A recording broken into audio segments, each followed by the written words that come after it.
Been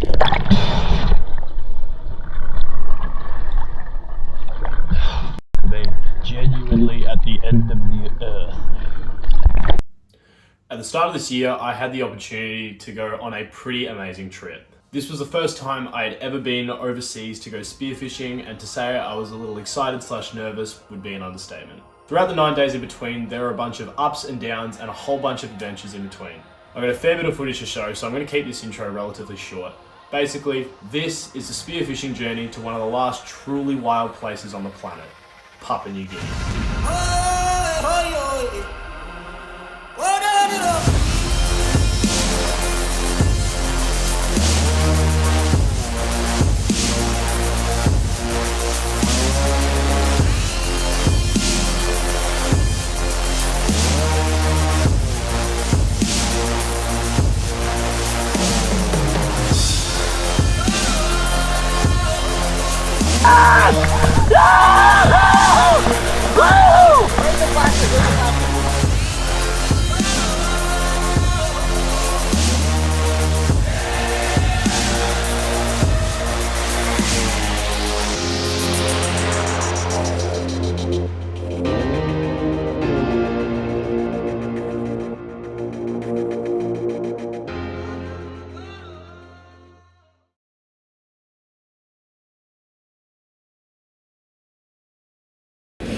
Alright, the trip begins.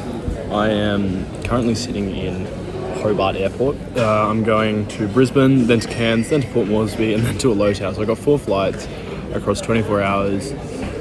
I don't think I'm going to sleep tonight, hence the caffeine. But yeah, this is the beginning of a pretty awesome journey. I'm just going to see how it goes. But yeah, this is how it begins. Haven't eaten today yet either, so I've got a massive burrito that I'm going to get through and see how it goes. But yeah, this is the beginning.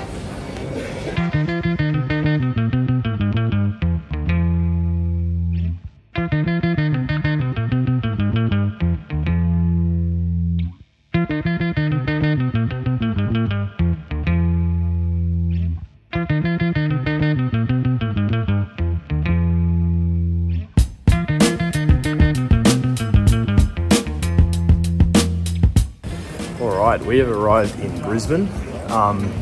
Currently just walking through an airport where I've never been before because I have no clue where my gate is. 4 hours and then off to Cairns, but yeah, Brisbane.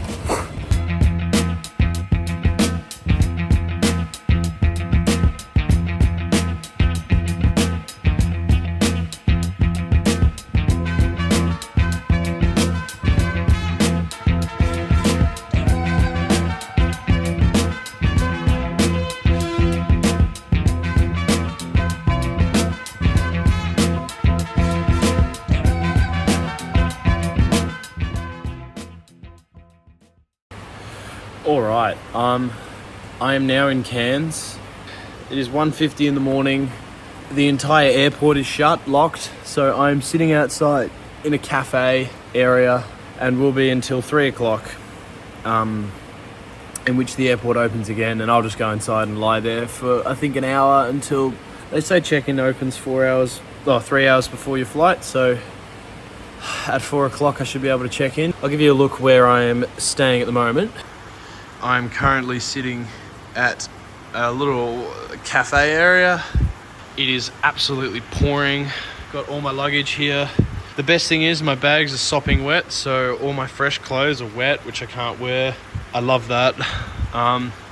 Yeah, here we are for the night. The airport is now open and I am making my way to hopefully the international terminal. It says it's over here, but yeah, hoping to maybe find somewhere to just lie down for 45 minutes and then get checked in at 4. So I've arrived at the international terminal and there is no one here. It is just me in a completely empty building. I got a Powerade, which is good because I was dying of thirst. And it's aircon in here, there's no mozzies. I'm just gonna lie down on this couch. I don't think I'll sleep, but I'll get a bit of dozes. And then, I don't know, I guess I'll wake up when the staff arrive. The first people to arrive were actually half the guys going on my trip. So after meeting with them and discussing all the sorts of stuff like what fish we wanted to shoot and what gear we'd brought, we got ready to board our flight to Port Moresby.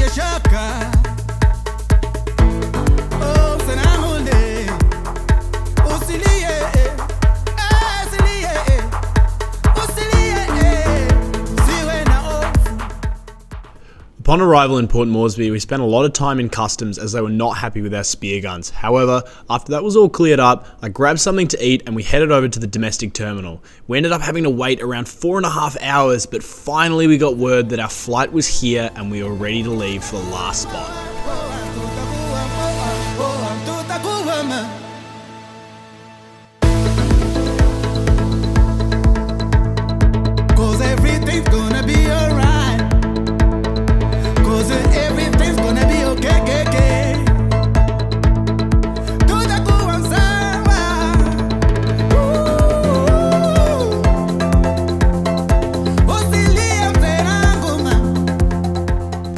As we finally disembarked from our last flight, it was pretty cool to see that a lot of people from the town had shown up to see this plane land. And it was the same when we left. There are very, very limited flights in these regions of Papua New Guinea, so it's quite a big thing when their planes arrive. After grabbing all our bags and boarding the bus, we were soon on our way to our last destination, which was the boat.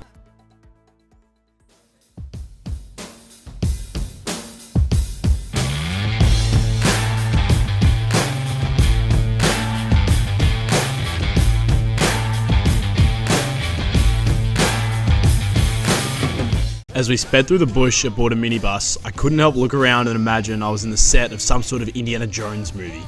My lack of sleep and the amount of travel made everything else feel pretty full on as well. However, I didn't have long to think about that as we'd arrived.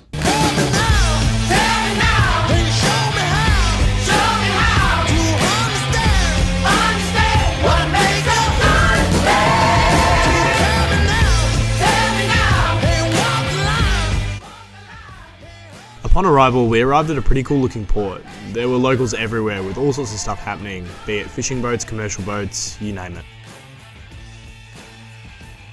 We soon saw and boarded our liveaboard for the trip, the MV Karinga. This boat would be taking us way out to sea to hunt. After loading our gear, we stopped at the local resort for one final restaurant dinner before 8 days out at sea, then bunkered down for the night and hoped for good weather as we made our way offshore to start spearfishing.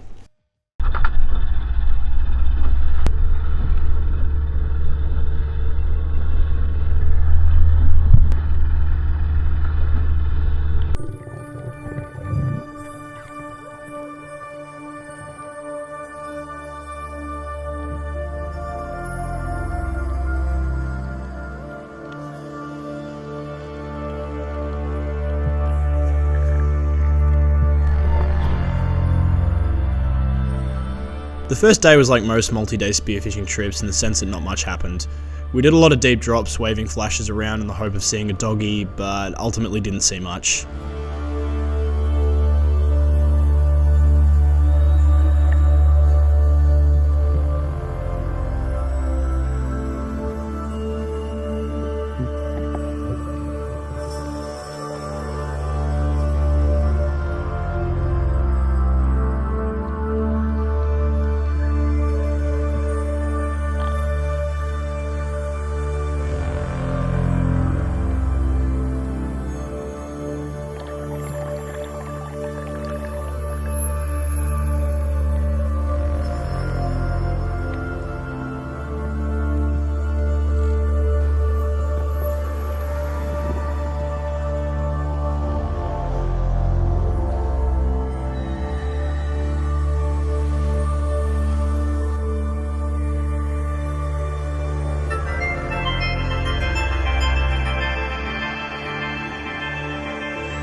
We soon headed back to the boat for a quick dinner and bunkered down for tomorrow, a day that would be far more eventful than the last.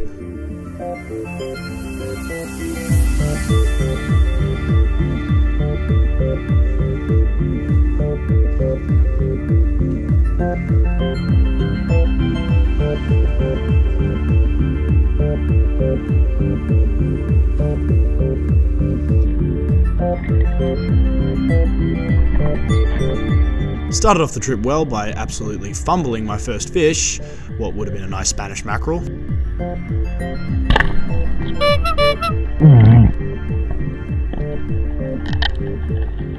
despite how action-packed and adrenaline-inducing social media can make blue water spearfishing seem, this is what 90% is. Hanging around in deep blue water and getting in and out of boats to check out new spots.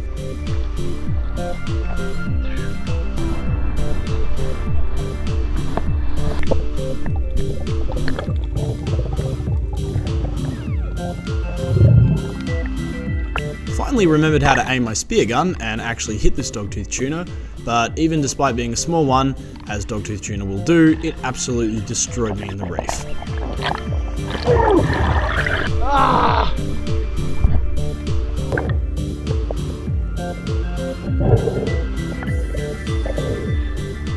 We went back to the boat and had a bit of lunch and then got into the afternoon dive. A dive which I will now remember for the rest of my life. What happened next is pretty much a moment that all spear fishermen dream of. It's a moment where everything comes together. Countless hours of travel, research, preparation, gear, diving, physical endurance, everything, it all comes together.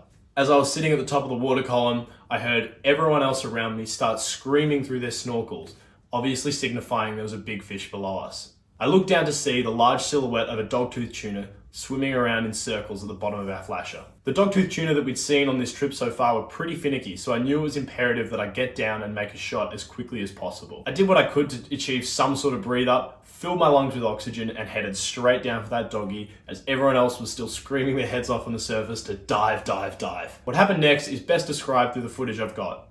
Unfortunately, my camera on my head was tilted down just slightly, so the actual shot on the fish wasn't captured, which I'm so gutted about. However, the entire fight and everything else was all captured on camera.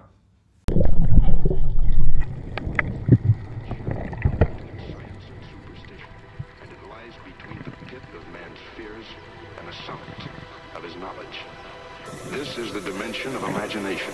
It is an area which we call the Twilight Zone.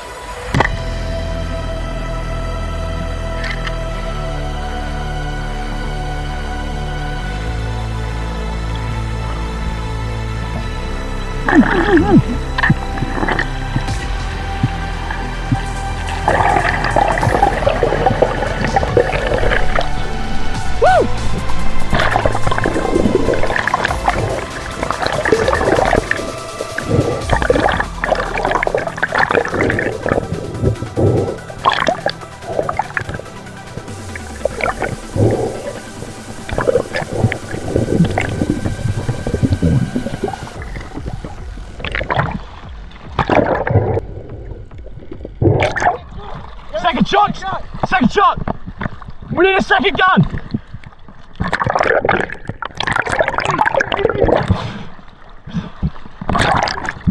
Do you want to take second shot?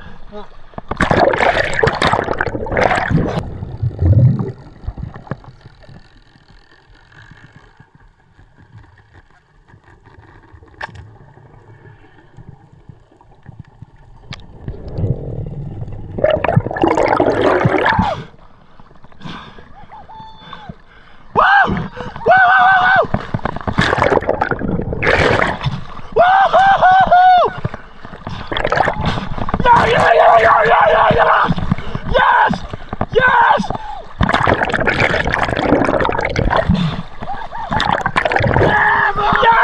Yes! Yes! Where's the flasher? Where's the flasher? Oh. What? Boo! Oh.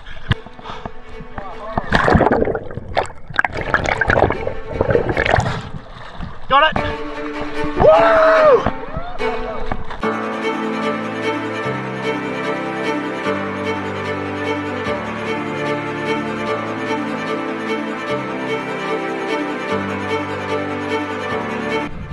First ever doggy! PNG! Woo!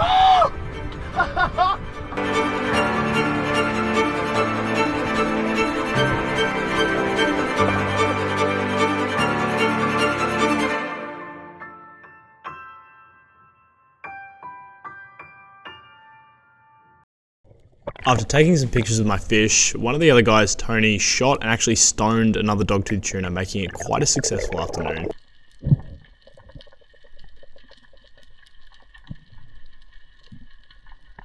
We We did some quick reef exploring, then headed back to the boat for some dinner and to move spots for our next location to spearfish.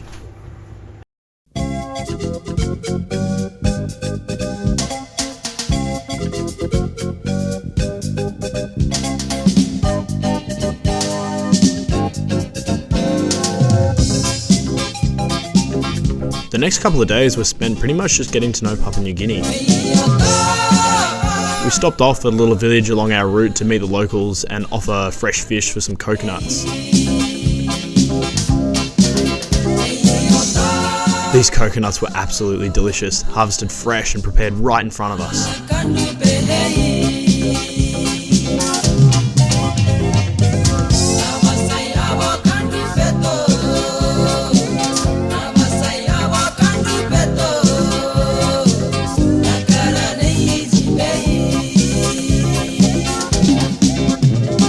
Diving as well was phenomenal. With each day I was getting more and more used to diving the tropics.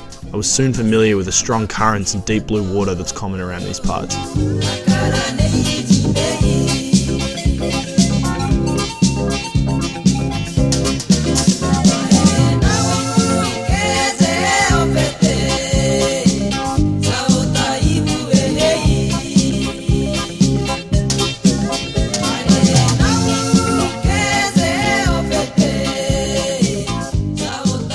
We also came really close to running out of water, so it was quite a relief to see the boat arrive that was resupplying us.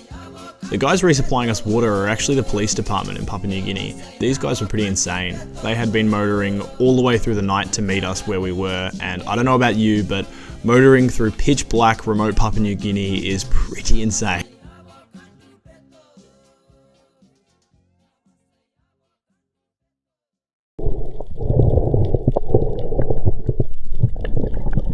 About halfway through the trip now, we spent an afternoon diving some really vibrant reefs.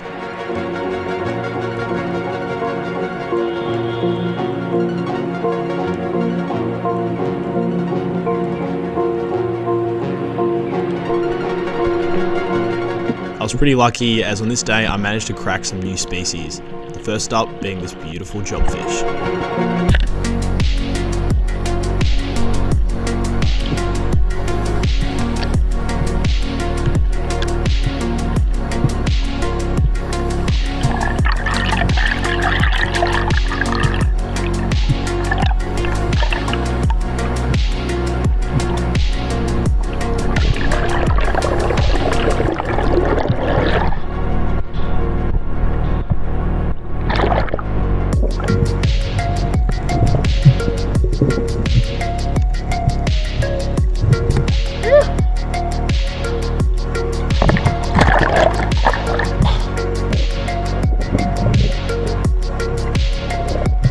Jobfish are an awesome looking fish. Handed this one over to Stephen, who is our boatie for the trip, and kept on diving. Got it! Woo! Over.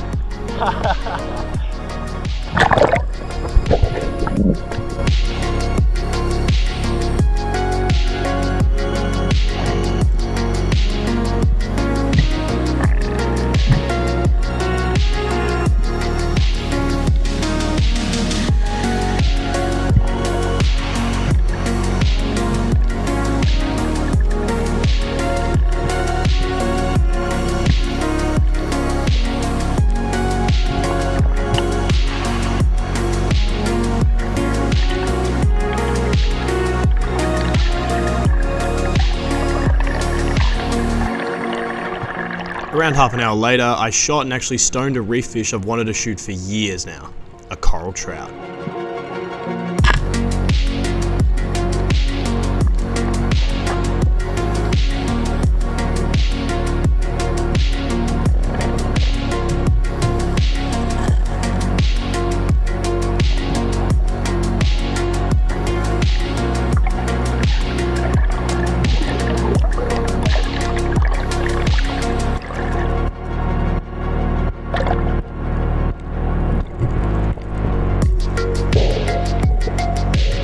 Obviously, I've seen a plethora of videos and photos of these fish, but it still amazed me how vibrant and colourful coral trout are.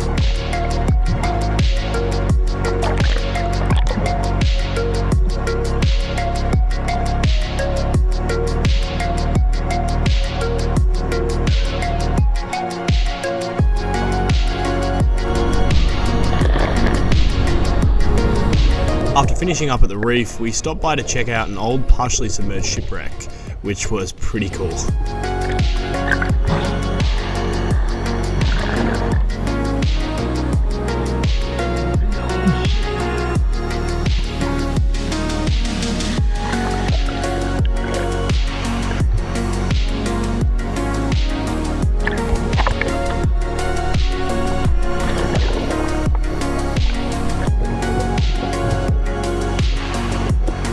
After one more uneventful afternoon session, diving a deep drop off in the hope of some more big doggies, we headed back to the boat to call it a day.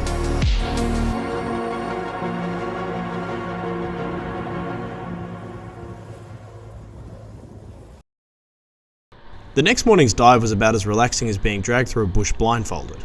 As I've now learnt, if you shoot a big coral trout, for God's sake, be prepared.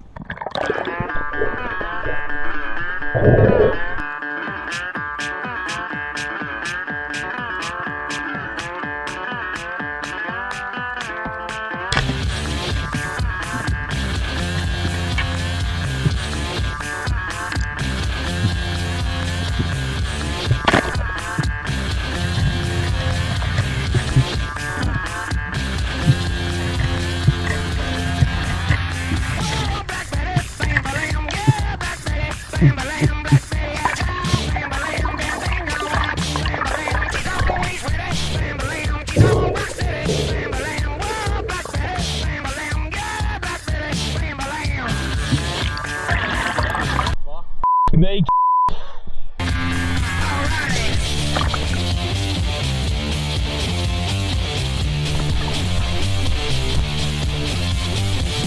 All good.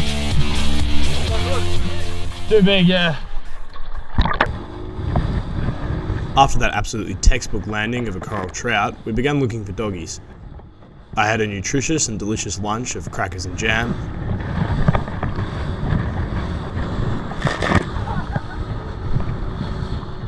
And then our boat broke down, in the middle of the ocean, without any radio or flares.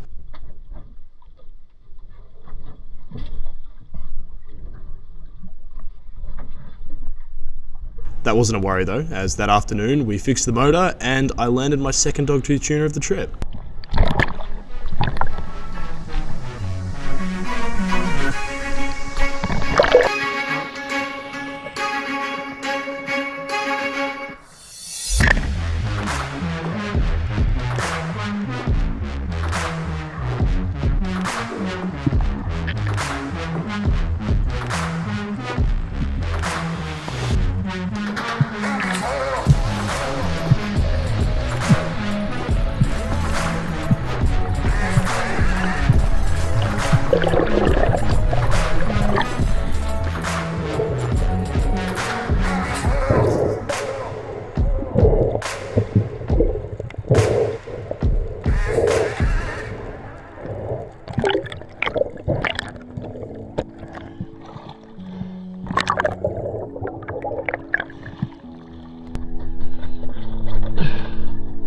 While it wasn't as big as my first, it was still just as special, as this was the last fish I shot for the trip.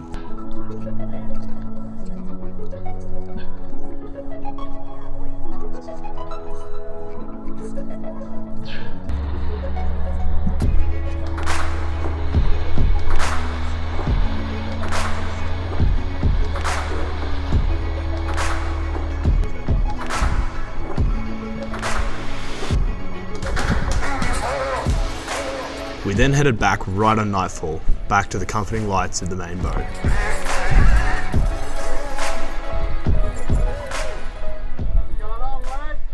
Woo!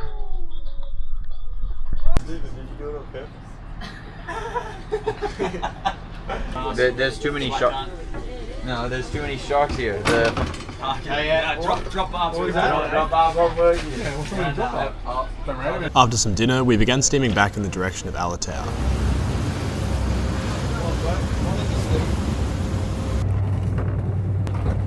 I attempted to put pants on while the boat was rocking, then settled down to sleep in the nice quiet ambience of the boat.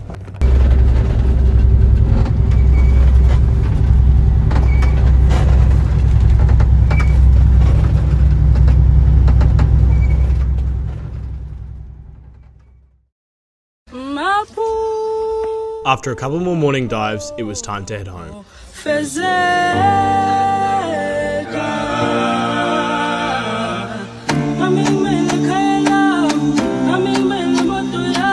We packed up our gear and said our goodbyes to the boat and crew.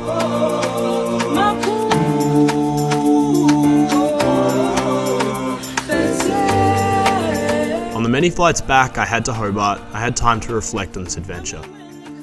And God, what an adventure it had been.